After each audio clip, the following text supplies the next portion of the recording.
አው ያው የተፈጠረው ነገር ጥሩ አልነበረም። ብዙ ስህተቶች ተሰርተዋል። አው ቤተሰቤ ልጄ ከእስር ቤት ወጣለች። ያው እዚህ ውስጥ ከተትኳቸው እኔ ነኝ። አሁንም በድጋሚ ይቅርታ ጠይቄያቸዋለሁ። ግን አሁን በእናንተ ፊት ቤተሰቤን ይቅርታ መጠየቅ ፈልጋለሁ። ጥርጣሬም ነበረኝ ልጁ የኔ አይደለም የሚልም ግምት ነበረኝ።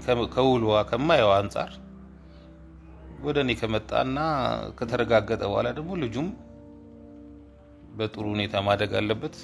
እሷንም መካስ ፈልጋለሁ። ብዙ በደል ደርሶብኛል። አሁን ለማሳመን አይደለም፣ ብዙ በደል ደርሶብኛል። ከዛም አንፃር ነው ጭንቅላቴ ሁሉ ተዛብቶ እዛ ነገር ውስጥ የገባሁት። አሁን አላጠፋውም ልክ ነበርኩ ብዬ አሁን ባስረዳ ተቀባይነት የለውም። ግን በቃ 100% አጥፍቻለሁ። ይቅርታ ነው የምጠይቀው እንጂ ሁሉ አልፏል። ከልብ ይቅርታ ጠይቅሻለሁ። አይራ ችግር እንደዚህ በቃ እንደዚህ ሰላም ፍጠሩ። እኔ እንዳኒ በጣም ግራ ገብቶኛል። ማለቴ ምንም የምታወሩት ነገር ራሱ ግራ እየገባኝ ነው። ወይ ግልጽ አድርግ ማለቴ በቃ ከዛ ሁሉ መከራ አልፌ ከዛ ሁሉ ስቃይ አልፌ እንደዚህ አይነት ቦታ ላይ ይገኛለሁ ብዬ አስቤ ማላቅም ነበር።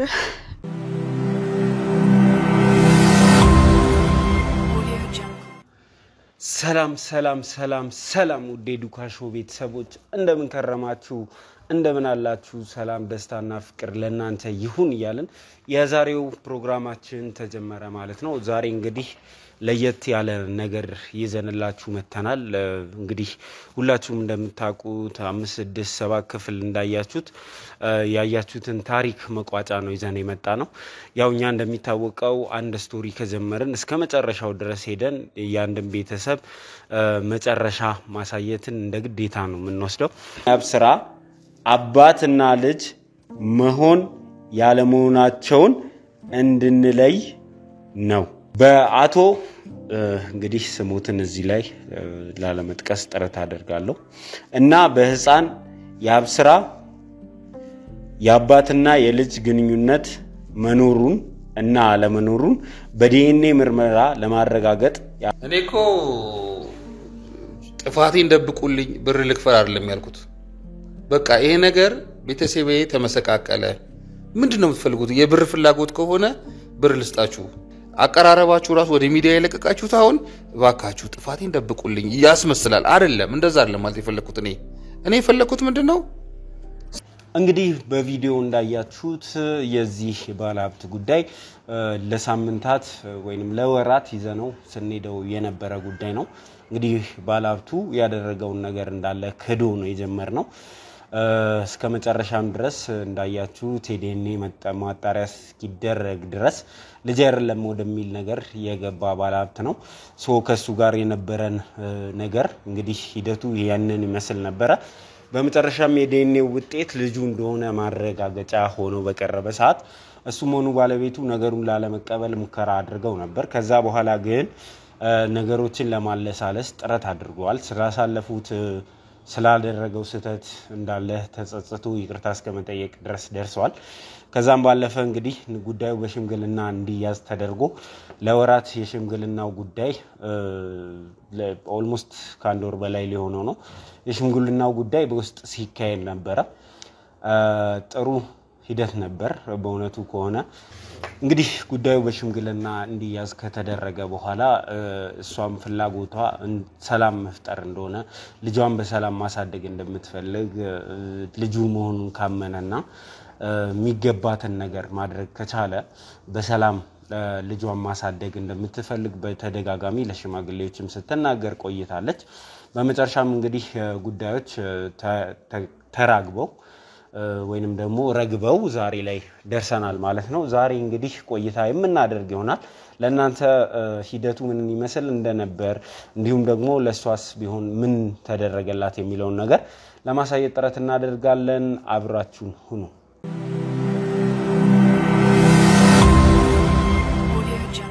ሰላም ነው፣ እንዴት ነህ?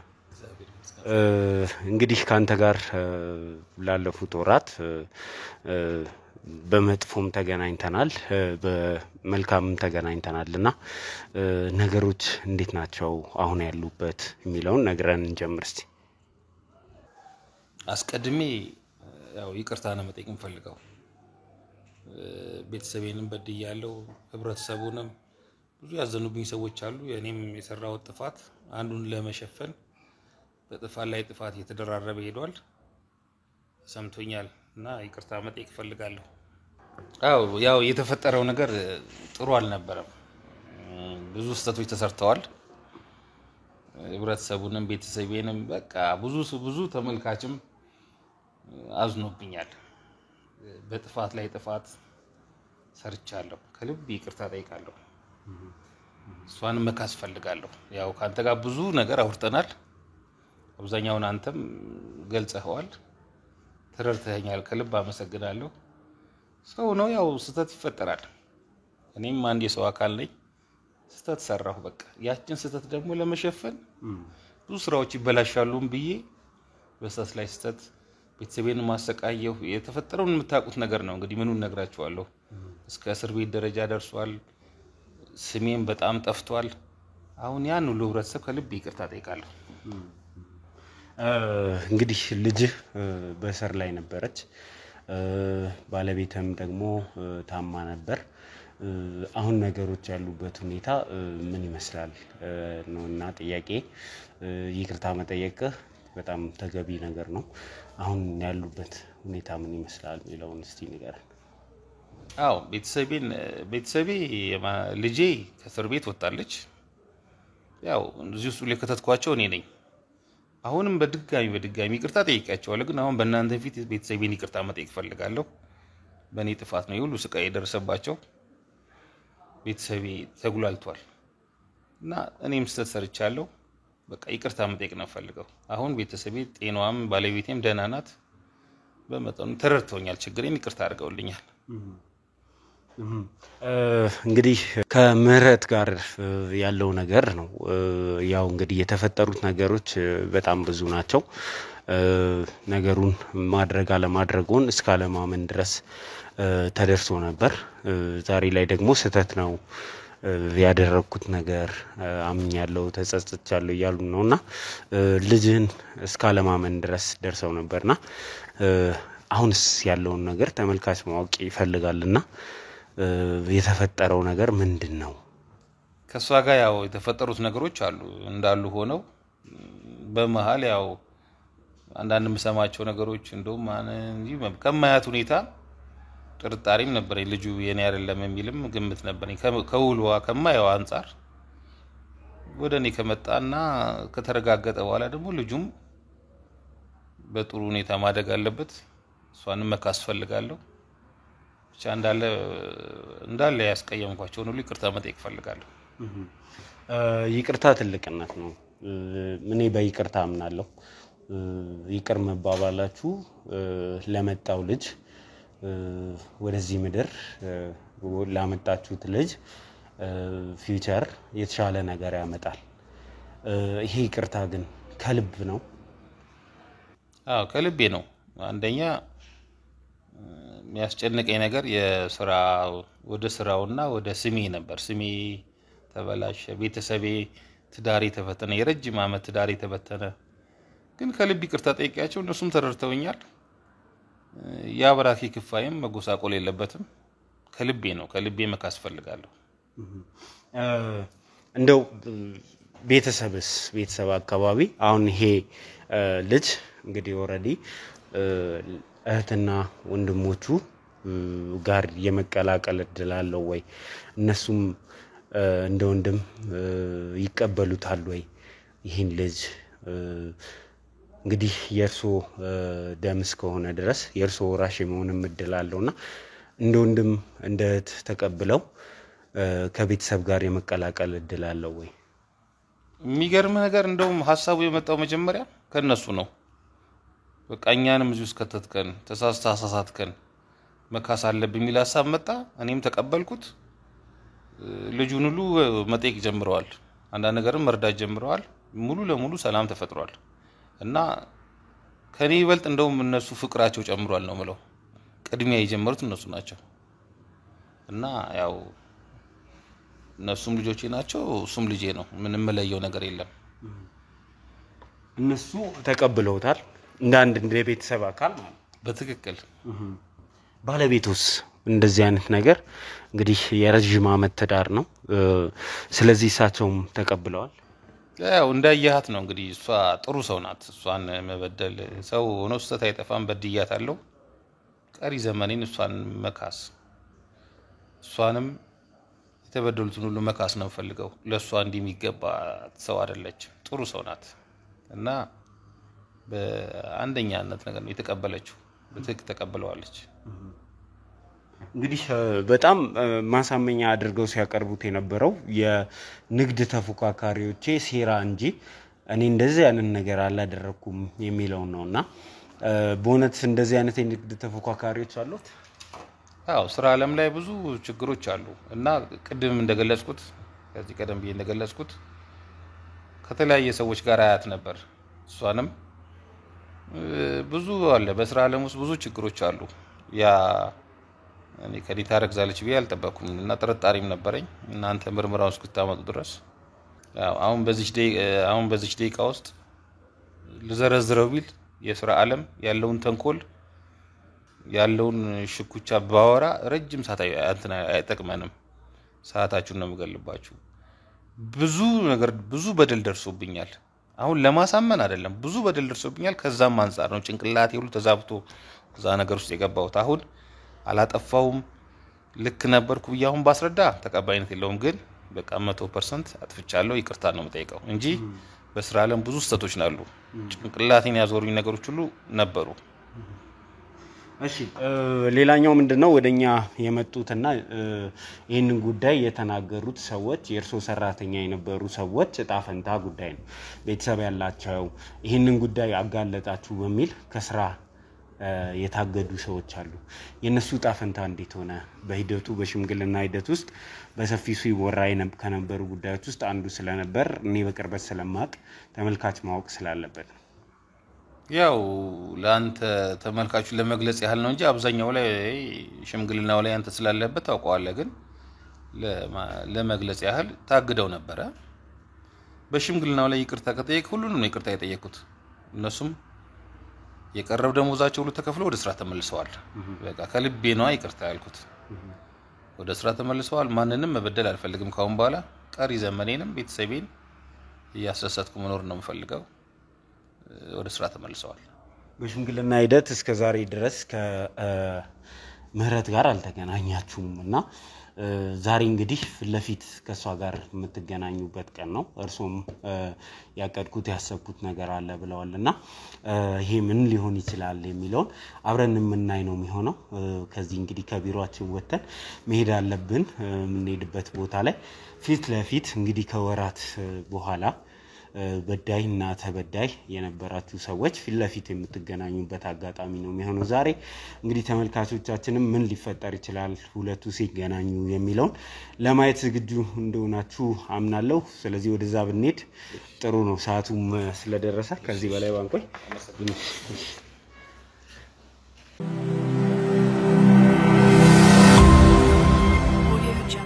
እሺ እንግዲህ ዋናው ሰዓት ላይ ደርሰናል። ሁለቱም ሰዎች የምናገናኝበት ሰዓት ላይ እንገኛለን። እንግዲህ እዚህ ይዤ የመጣሁት ምክንያት እርሱ ያውቁታል። ተመልካችን በአጭር ደቂቃ ውስጥ የምናሳውቅ ነው የሚሆነው። ወደ ውስጥ ገብተን እንግዲህ እስቲ እናውራ።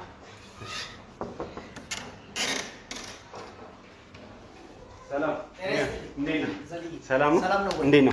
ሰላም ነው አለን። አስተዋውቃለሁ ያልኩት ሰላም ነው። እሳቸውማ ታዋቂ ባለሀብት ሰላም ነው። በረብረም ማቀጫ እሺ ወጣ ነው። እሺ ሰላም ነው። ሁሉ ሰላም እግዚአብሔር ይመስገን። መጣን ቤታችን ሰላም ነው። እንግዲህ እሳቸው ናቸው ዛሬ ይዣቸው የመጣሁት።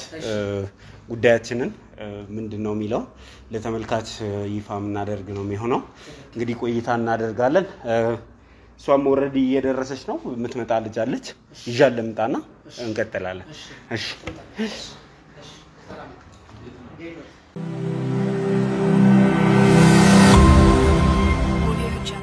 እሺ ሰላም እንግዲህ ተገናኝተናል።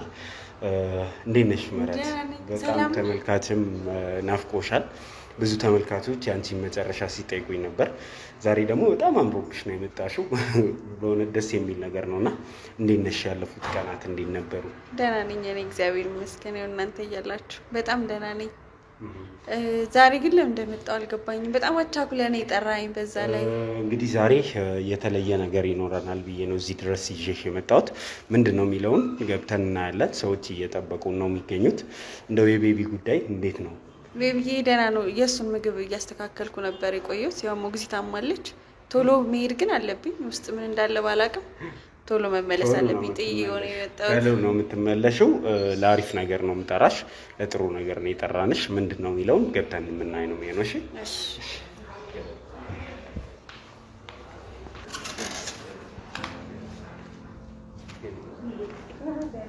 ሰላም።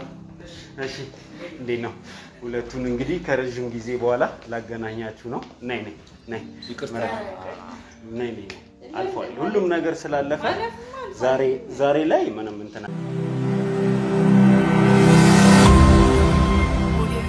ስለዚህ ይቅር እንድትባባሉ ነው። ይቅርታ እንድጠይቅሽ ነው። አልፏል። ከልብ ይቅርታ ጠይቅሻለሁ። ኧረ ችግር እንደዚህ እንትና በቃ እንደዚህ ሰላም ፍጠሩ። ለልጆቻችሁ ስትሉ ነገር ሁሉ ይቅርታ ጠይቃለሁ። ችግር የለውም። ያለፈው ሁሉም አልፏል እንግዲህ። እሺ ስለዚህ ቁጭ በሉና እስቲ ዛሬ ምንድነው እዚህ ያገናኛል የሚለው እንትን እንላለን። አንተም አረፍ በል እስቲ።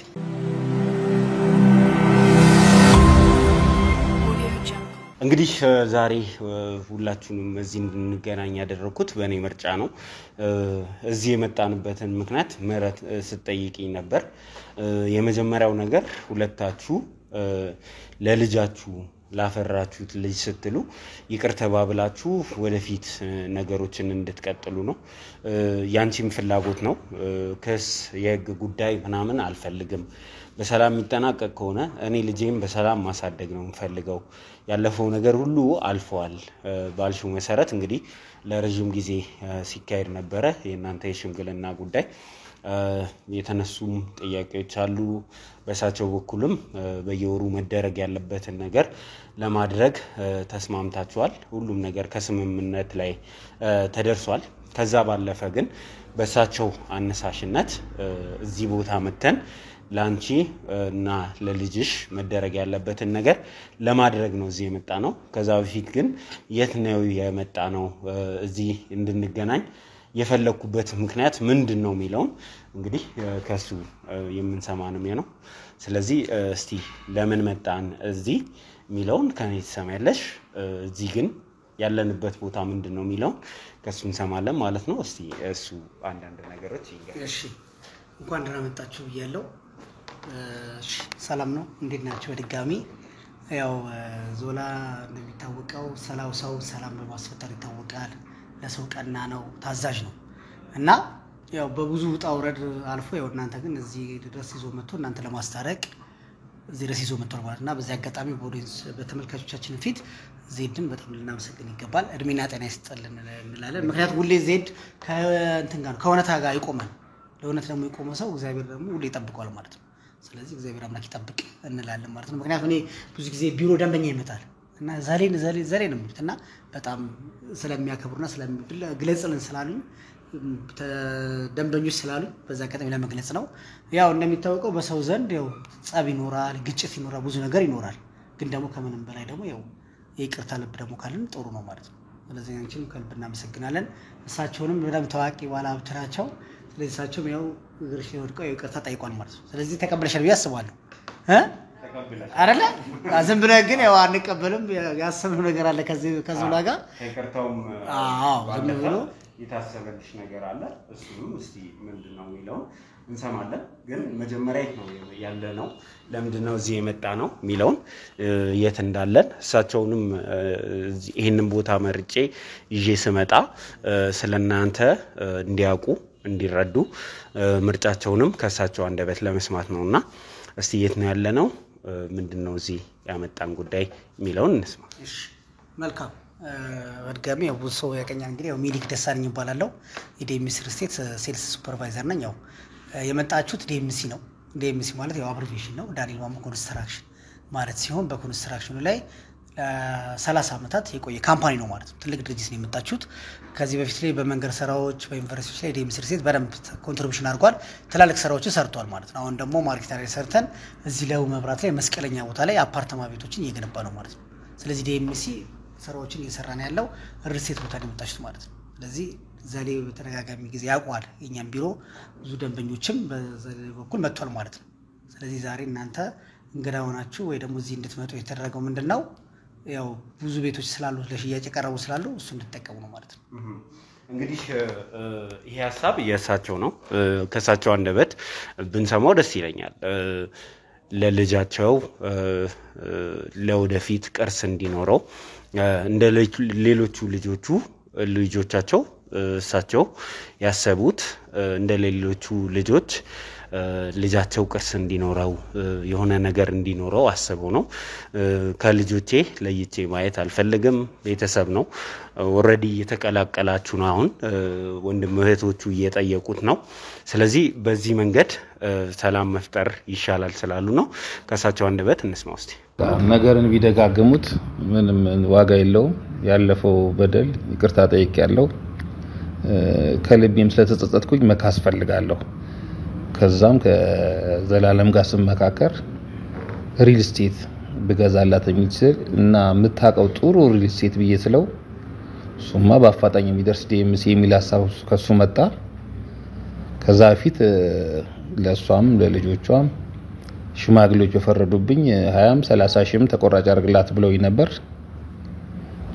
እኔ ስለካስኳ በጣም ስለበደልኳት መካስ ስለምፈልግም በቋሚነት በራሴ ጊዜ በራሴ ተነሳሽነት ከቤተሰቤ ጋር በመመካከር 100 ሺህ ብር ተቆራጭ አድርገንላታል። ይሄ ደስ የሚል ዜና ነው። ይሄ የሚበቃት አይደለም። በጣም በድያታለሁ።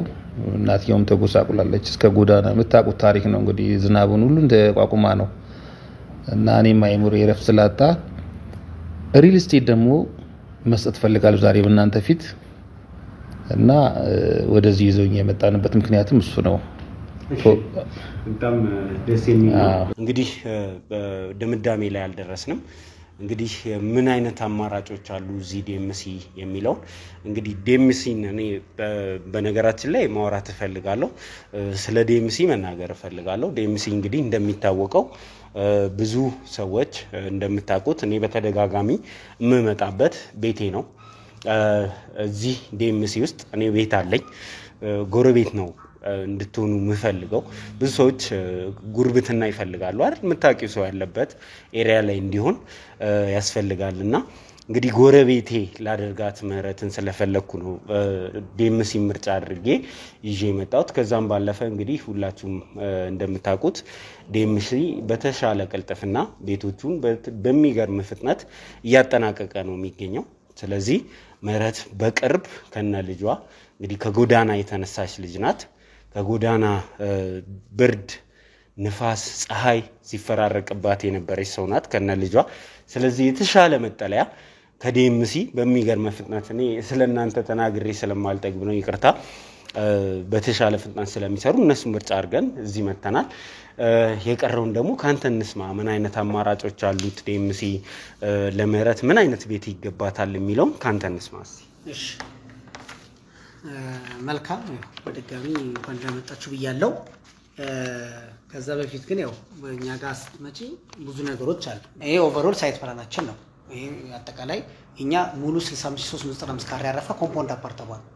ምክንያቱም ካየን አገሪቷ ላይ 23000 ሪል ስቴት አለ አዲስ አበባ ላይ፣ ግን በኮምፓውንድ ደረጃ አይደለም፣ በሲንግል አፓርትመንት ነው። ሲንግል አፓርትመንት ሲሆን አንድ ህንጻ ወይ ሁለት ህንጻ ምናምን እና ግን የልጆች መጫወቻ ስፍራ ምናምን አይኖርም። እኛ ጋር ግን ኮምፓውንድ ሲሆን ግቢ ነው ማለት ነው። ግቢ ሲሆን የልጆች መጫወቻ ስፍራ አለው። አሁን ልጅሽ እግዚአብሔር ፈቅዶ ሲያድግ ከቤቱ ሳይረቅ እዛው የልጆች መጫወቻ ስፍራ አለ ግቢ ውስጥ፣ መዋኛ ገንዳ አለ። ስለዚህ እንደገና አዲሽናል ወጪ አውጥተሽ ከግቢ ወጥተሽ ሌላ ቦታ ይዘሽ የምትይበት ቦታ አይኖርም ማለት ነው። ምክንያቱም መዝናኛ ቦታዎች አሉት እኛ ጋር የልጆች መጫወቻ ስፍራ አለው፣ መዋኛ ገንዳ አለው ማለት ነው። ስለዚህ ዲኤምሲ ሰው እየመረጠ ነው ለዚህ በኮምፓውንድ ደረጃ ስለሆነ ነው። ይሄ አጠቃላይ ሙሉ 65395 ካሬ ያረፈ ነው። ይሄ ቀጥታ የመንገድ ምልክት ነው፣ ወደ ሜክሲኮ የሚወስደው ዋናው መንገድ ነው ይሄኛው መንገድ ማለት ነው። ተመላሹ ደግሞ ወደ ጋርመንት አንድ ሰው ናዚህ ታዳማ የሚፈልግ በዚህ በጋርመንት አርጎ መሄድ ይችላል። በግራ በኩል ደግሞ ወደ ላፍቶ ነው፣ በቀኝ በኩል ደግሞ ወደ ጀሞ ነው ማለት። ስለዚህ እኛ ሳይት የሚገኘው መስቀለኛ ቦታ ላይ ነው ማለት ነው። አንድ እሱ ነው ሁለተኛ አንድ ሰው ቤት ሲገዛ ሎኬሽን ነው አንደኛ ለትራንስፖርት አመቺ መሆን አለበት ሁለተኛ ደግሞ ልጆች ከአካባቢ ሳይርቁ ጥሩ ትምህርት ቤት ያስፈልጋል ሌላው ደግሞ እዛው አካባቢ ላይ ደግሞ ሁሉም ሰው እንደየሃይማኖት ተቋሙ አካባቢ ላይ እምነት ተቋም አለ ማለት ነው ስለዚህ ሁሉም ሰው በሚፈልገው በሃይማኖቱ እዛው አካባቢ ተቋማት አለ ማለት ነው ሌላው በመንደሮቻችን በመንደር ይከፍላል ነው ፕሮዳክታችን ሎት 5 ይባላል ሎት 1 ሎት 3 እና ሎት 4 ይባላል እና ሎት 3 ይባላል አሁን እዚህ ጋር ስንመጣ እኛ ጋውን ዞላ እንዳጋጣሚ ስቶክ አልቋል በዚህ አጋጣሚ ለተመልካቾቻችን ምን መንገር እንፈልገው ስቶክ ጨርሰናል ማለት ይቻላል ዞላም በተደጋጋሚ ግዙ መጥቶ እሱ ነው መሰለኝ የጨረሰብን እና ስቶክ አልቋል ገና አሁን ግን ምንድነው ዴሚስ ሪሴት ግን ለረጅም ጊዜ ያዛት ግን አንድ ስቶክ አለች ወይ ደግሞ አንድ ህንጻ አለች እሷ ህንጻ ምንድነች በጣም የሚያማረ ህንጻ አለች ፌስ የሚያረጋው አንደኛው ወደ ሂል ሳይድ ፌስ ያረጋል ወደ ተራራው አንደኛው ደግሞ ወደ ከተማ ቪው ያረጋል ቀጥታ ወደ ሜክሲኮ ቪው የሚያረግ ነው አንደኛው ደግሞ ወደ መዋኛ ገንዳ ነው ማለት ስለዚህ ትራያንግል የሆነች ህንጻ ነች በጣም የሚያምር ህንጻ ላይ ነው ማለት እንዳጋጣሚ ነው የመጣችው እና የመጣችሁት ደግሞ የመጨረሻ ነች ማለት ይችላል በቃ ካምፓላ ዴሚስ ጋር ሪሴት ላይ ስቶክ የለም እና በዚህ አጋጣሚ ብዙ ደንበኞች በጫፍ ደርሰው ምን ያሉ ማክ ምናምን ያሉ አሉ እና ያልተጠቀመበት እድል አለ አሁን ላይ ግን ይሄን እድልን ይሄን ቢንጻ የተጠቀመ ሰው በአሁን ሰዓት እድለኛ ነው እና በጣም እድለኛ የሆነ ሰው ነው ማለት ነው እዚህ የመጣው ማለት ስለዚህ ሁሉ ነገር እግዚአብሔር ሲፈቅድ ፈጣሪ ሲፈቅድ ነው እናንተ ወደዚህ መጣችሁ አዎ ይሄ በዚህ አጋጣሚ ተመልካችም እንዲያቅ መፈልገው ዴምሲ እንግዲህ በሳይት ደረጃ ነው በመንደር ደረጃ ነው እየገነባ የነበረው እጅግ በጣም ብዙ ቤቶች ነበሩ በቁጥር በጣም ትልቅ ቁጥር ያላቸው እንግዲህ ዴምሲ እነዚህን ሁሉ ሸጦ ጨርሷል ወይንም ተይዘው አልቀዋል ማለት ነው ቤቶቹ ይሄ የመጨረሻ አንድ ህንጻ አይቀር ነው ይሄንን አጋጣሚ እኔም በጣም የዴምሲን ሰዎች ማመስገን ፈልጋለሁ ህንጻው እየተሰራ ያለበት ፍጥነት ሰዎችም ወደ ዴምሲ መተው የሚጨርሱበት ፍጥነት ቤቷቸው የሚገዙበት ፍጥነት በጣም የሚገርም ነውና ይሄ እንግዲህ የመጨረሻ ህንጻ የመጨረሻ እድል የኛ ተመልካቾችም አሁን በዚህ ሰዓት እስካሁን ያልወሰናችሁ ካላችሁ የመጨረሻውን እድል ለዚህ እንግዲህ ለኤርፖርትም ለከተማም እንዲሁም ደግሞ ቪውም አለው ተራራ ነው ከጀርባው ያለው ደስ የሚል ቪው ያለው ሰፈር ሰላማዊ ሰፈር ላይ የመኖሪያ እድላችሁን ተጠቀሙበት ማለት ፈልጋለሁ እንደው ሳልናገር አላልፍም ብዬ ሰዎች ጎረቤቴ እንዲሆኑ ፈልጋለሁና ከዛ ተነስቼ ማለት ሁሉ ነገር ብለከዋል ስለዚህ ሁሉም ሰው ያው እንዲጠቀም እንላለን ማለት ነው ስለዚህ እኛ ጋር ባላንዳውን 72 ካሬ አለ አሁን አዲሱ ቢልዲንግ ላይ ያልኩ ዴሊቨር ታይማችሁ 3 አመት ነው ባላንዳውን 72 ካሬ አለ ባሉት ጋር ስንመጣ 125 ካሬ አለ ባሉት ጋር ደግሞ ስንመጣ ከ145 ካሬ ጀምሮ አለ ስለዚህ የነሱ ምርጫ አላቀም የፍላጎታቸውን እንደ ዋጋው እንደ ፕራይሱ ዲስከስ እናደርጋለን እስቲ ከዋጋ ጀምሮ ዲስከስ እናደርጋለን ከስንት ጀምሮ ከባላንድ ጀምሮ ያሉትን እሺ ካሬውን ቪውን እንትኑን እስቲ ግልጽ አድርገን እንገራለን እሺ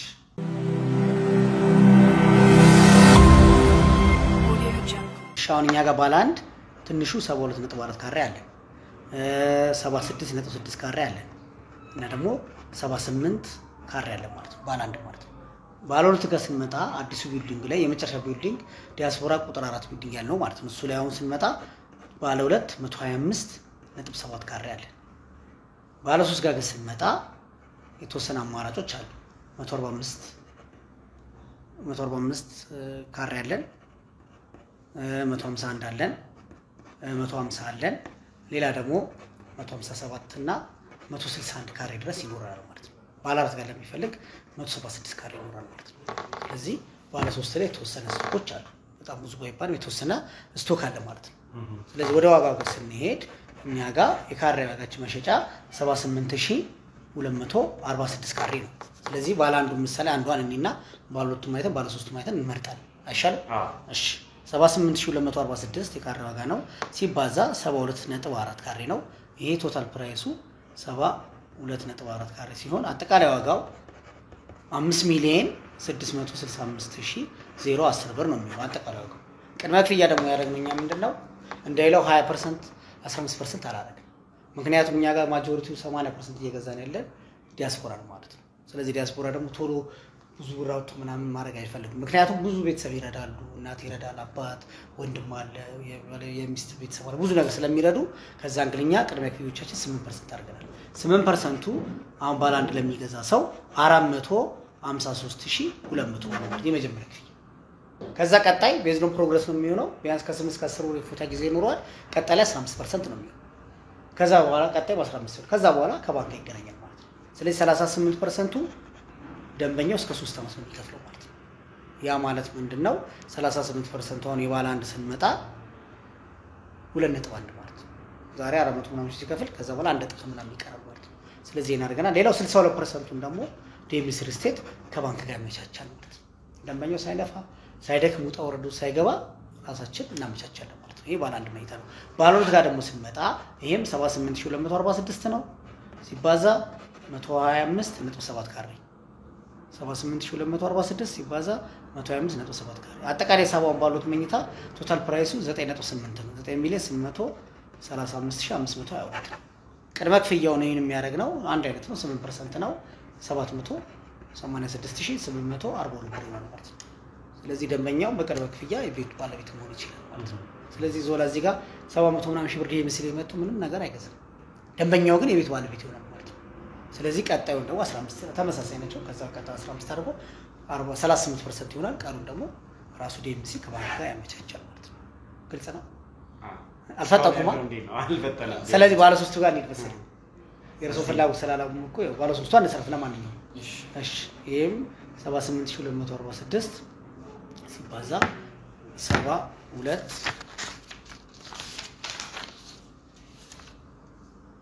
78246 ሲባዛ 145.1 ካሬ ነው ስለዚህ 78246 ሲባዛ 145.1 ካሬ የዚህ ቶታል ፕራይሱ አጠቃላይ ዋጋው 11,353,494 ብር ማለት ነው ቅድመ ክፍያችን 8% ነው 1 ሚሊዮን እንኳን አልገባም 908,279 ነው ስለዚህ ቅድመ ክፍያው የባለ 3 መኝታ 8%ቱ 908,000 ነው ማለት ነው እንደው እንግዲህ ውሳኔው እሳቸው ነውና እስካሁን ሰዓት ድረስ የትኛው ላይ እንደወሰኑ አላወቅንምና ስለዚህ እርሱ እንደው እንደ ምርጫ የሚያቀርቡት የትኛው ነው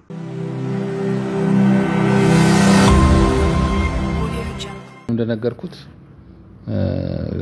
ለልጄም ባለ ሶስቱ ቢሆን ጥሩ ነው እኔ ባለ ሶስቱ ቢሆን እላለሁ እና ዋጋውም ተመጣጣኝ ነው እሷም ከባንክ ጋር እንዳትጨናነቅ አንዴ ገፋ አድርጊ ከፍልላትና የሚደረገው ነገር ያው አማካሪ ይጨርሰዋል እንግዲህ አሁን ሁሉ ነገር ላንተ ሰጥቻለሁ ችግር የለውም እኔ እዚህ ቦታ ላይ ይዤ ስመጣ እንዳማካሪም እንደ ጥሩ ወዳጅም ሆነን ነው የመጣ ነው ያለፈው ነገር አልፏል ተባብለን ነው የመጣ ነውና የተሻለ ብለው ይሄንን ሰፋ ያለውን ባለ ሶስቱን ስለመረጡ ከልብና መሰግናለን ግን እንደው የጉዳዩን ባለቤት እስካሁን ሰዓት ድረስ ዝም አልኳት እንደው ዝም ያልኩሽ ምክንያት በደንብ እንድትሰሚ ስለፈለኩኝ ነውና ሂደቱን እንደው ምን ተሰማሽ ማለት እኔ እንጃን በጣም ግራ ገብቶኛል ማለቴ ምንም የምታወሩት ነገር ራሱ ግራ እየገባኝ ነው ወይ ግልጽ አድርጋችሁ ንገሩኝና እስኪ ምንም እንት አዲስ ነገር የለውም በድዬሻለሁ ከልብሽ ነው ይቅርታ ያልሽኝ እኔም ከልቤ ነው የጠየቅኩሽ የበደላችሁ ካሳ ባይሆንም ለልጃችንና ላንቺ መካሻ ይሆን ዘንድ ሪል ስቴት ባለ 3 መኝታ ገዝቼልሻለሁ እቺን ለመግለጽ ያህል ነው ደስ ይላል በጣም ደስ ይላል እኔ ጃም እንደምላላቅ በጣም ነው ማለቴ በቃ ከዛ ሁሉ መከራ ልፌ ከዛ ሁሉ ስቃይ ልፌ እንደዚህ አይነት ቦታ ላይ ይገኛለሁ ብዬ አስቤ ማላቅም ነበር እውነት በጣም ነው ማመሰግነው እንጃ ቃላት የለኝም አሁን የደስታ ሰውና ለቅሶ ያስፈልግም ማለት በጣም ነው ማመሰግነው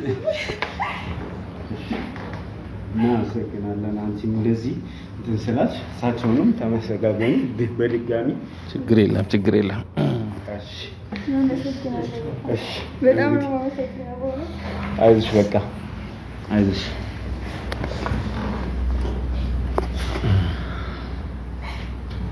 እንግዲህ ለዚህ ሁሉ ነገር ፈጣሪ ማመስገን ነው የሚገባው እውነት ለመናገር ያለፈው ጊዜ ከባድ ነበር ለሁሉም ቤተሰብ ላንቺም ከባድ ጊዜ ነበር ያውሉ አልፎ እንግዲህ ዛሬ ላይ ደርሰናል ዛሬ ደግሞ የቤት ባለቤት ሆነሻል ከነ ልጅሽ ከምንም በላይ ደግሞ ጎረቤት ሆነሻል ቀደምም ስናገር ነበር ጎረቤት ሆነናል ቤተሰብ ነን አብረን እንግዲህ ልንኖር ነው ማለት ነው እና ያለንበት እኔም ትንሽ ተናረገኝ ዲስተርብ አረገኝ ወርሶንም እግዚአብሔር ይስጥልን ብለናል ዱሜና ጤና ብለናል በወጣ የተካ ያው እንዳሉት ብዙ ሰው ብዙ ነገር ይገጥማል ብዙ ቻሌንጅ ይገጥማል ግን ደግሞ እንደዚህ በይቅርታ ደግሞ ተላልፎ እንደዚህ አይነት ቦታ ላይ መገኘት ትልቅ ነገር ነው ግን ከዛ በፊት ግን ምረት ከተረጋጋሽ ግን የተገዛላትን ቤት ዲዛይኑ ብናይ ደግሞ ደስ ይላል እሺ ተረጋግተሻል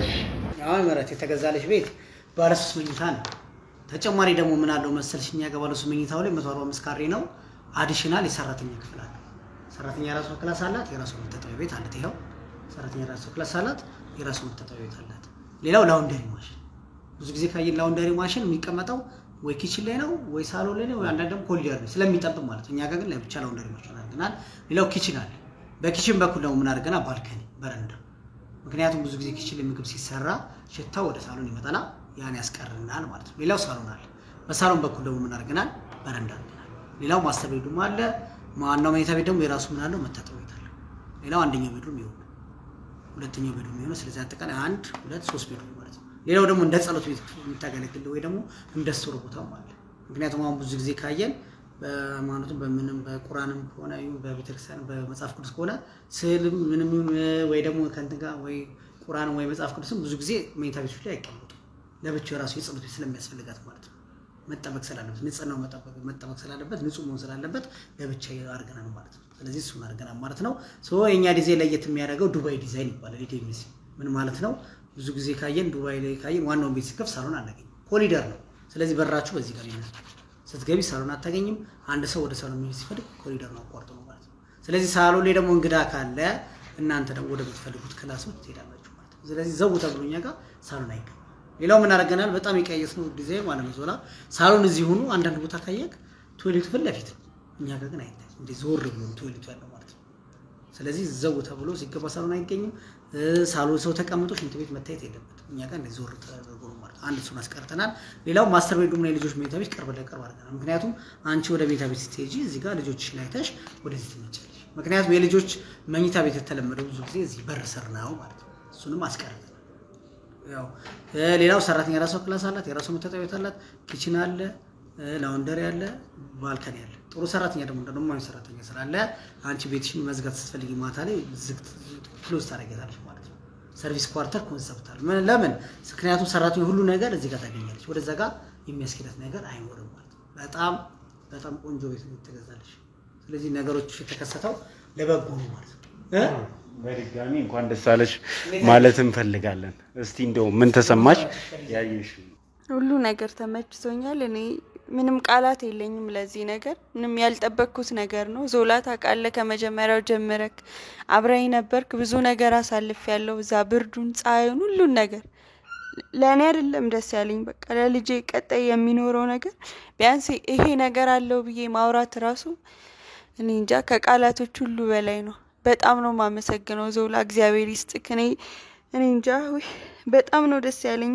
ቃላት ራሱ አጥሮኛል ሁሉም ነገር በጣም ነው ማመሰግነው ይገባሻል መረት ብዙ ነገር ይገባሻል እሳቸውንም ከልብ እናመሰግናለን ያው አንቺ አስቀድመሽ ሰምተሻል ሽማግሌዎቹ 30,000 ብር 20,000 ብር ያደራደሩ ባሉበት ሰዓት ነው ለልጄኔ የሚገባው ብዬ ማስበው እንደሌሎቹ ልጆቼ ማግኘት ያለበትን ያገኘ ነው ማደግ ያለበት በሚል እንግዲህ በጣም ትልቅ ብር ነው በየወሩ ለመቁረጥ ቃል የገቡት ለዚህም በጣም ልናመሰግናቸው ይገባል እንደው አንዳንድ የተለዩ ነገሮች አይቻለሁ እነዚህ ይሄኛው ዲዛይን ላይ እድለኛ ነሽ እንድል ያደረጉኝ ነገሮች የጸሎት ቤትን ጨምሮ በጣም ደሳስ የሚሉ ነገሮችን እዚህ ዲዛይን ላይ አይተናልና እንኳን ደስ አለሽ ማለት እፈልጋለሁ እሺ እንግዲህ የጨረሰን ይመስለኛል ወደ መፈራረሙ ነው የምንሄደው እሱ ሂሳቡን እንዲያወጣልን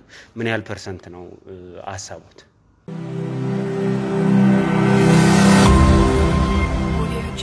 አሁን ዋጋውን ነገርከኝ ምን ያህል 53 ነው አጠቃላይ ሰው ምን ያህል ፐርሰንት 25% ብከፍል ምንድነው ጥቅሜ?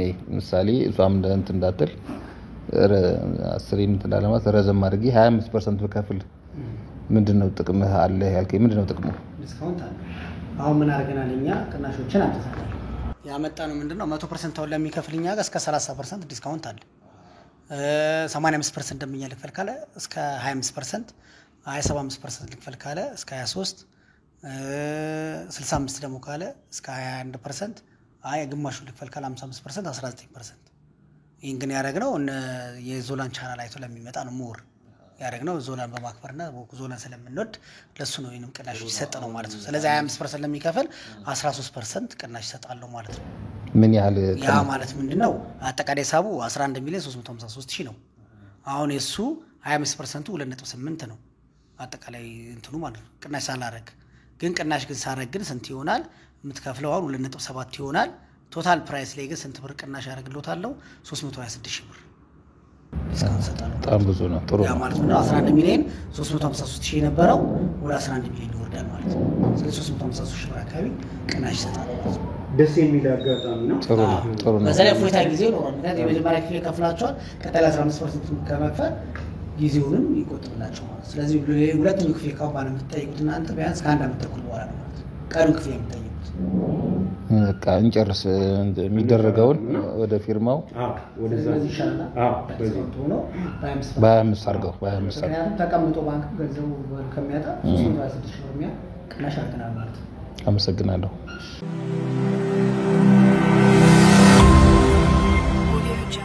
እንግዲህ ውሉ እስኪዘጋጅ ድረስ ማለት የምፈልገው ነገር አለ። አናውንስ ማድረግ የምፈልገው ነገር አለ። ሁሉ ጊዜ ዲኤምሲ ስንመጣ እኛ በምክንያት ነው የምንመጣው። ዲኤምሲ ለኛ ትልቅ ቦታ ስለሚሰጠን ስለሚያከብረን በእኛ በኩል ለሚመጡ ተመልካቾችም ቤት ለሚገዙ ሰዎችም እድል ስለሚያመቻች ነው። እኔ ዲኤምሲ ከመጣው ተመልካች የሚጠቀመውን ነገር እንዲጠቀም ሳላደርግ አላልፍምና አሁን መተናል። ለኛ ተመልካቾች ቤት ለሚገዙ ሰዎች ምን አይነት እድል ትሰጡልናል? እሺ አመሰግናለሁ ዞላዬ። እኛ ብዙ እድሎችን ያው ከዚህ በፊትም ላንተ ሰጥተናል፣ በደንብ እንድትጠቀምበት አድርገናል። ግን ምንድነው አሁን ላይ ግን እንዳልኩ የመጨረሻ ብሎክ ነው ዲያስፖራ ቢልዲንግ ቁጥር 4 የመጨረሻ ብሎክ ነው። እግዚአብሔር ምስክሬ ነው። እኔ እውነቴን ነው የምለው ካምፓ ላይ ዲኤምሲ ላይ ቦታ የለም፣ ሳይት የለም ማለት ነው። እዚህ ላይ ማለት ነው ለቡ መብራት የለም ማለት ነው። እና አሁን ይሄ የመጨረሻው እድል ነው። በካሬ እየሸጥንበት ያለው ዋጋ ይታወቃል። ከተሞል ስንት እንደሚሸጥ በአሁኑ ሰዓት እናውቃለን። እኛ ጋር ግን ከ78,000 ብር ጀምሮ ነው ማለት ይዘን የመጣ ነው።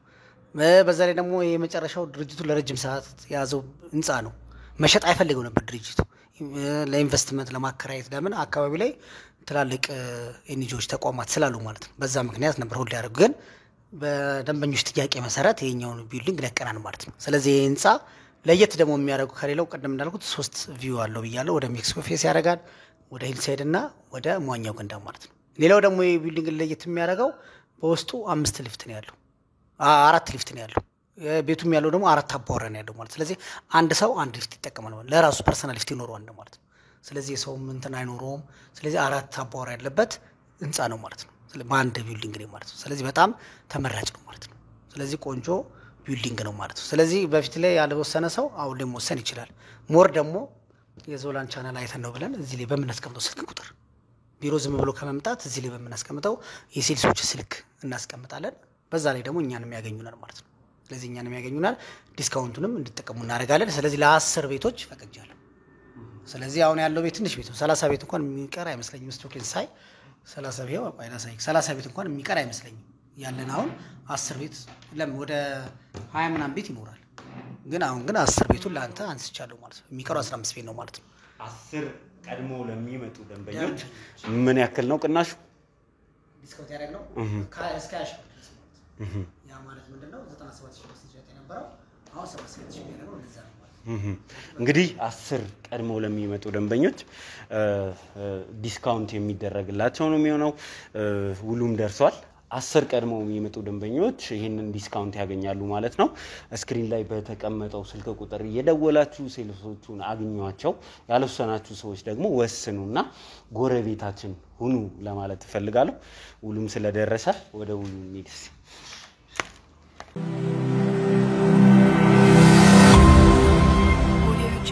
ገዢ የሚለው ላይ ተፈራርመናል። ወደዚህ ላስተካክል።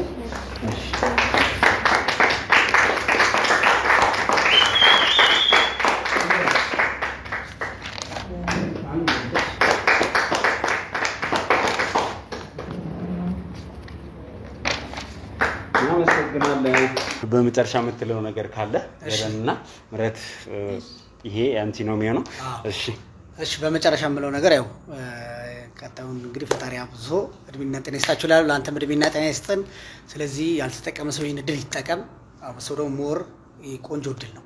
ይህን እድል ያላገኘ ሰው ብዙ ስለሌለ መረጃ የሌለውም ሰው ስለሚኖር በዞላ አማካኝነት አድርሰናል።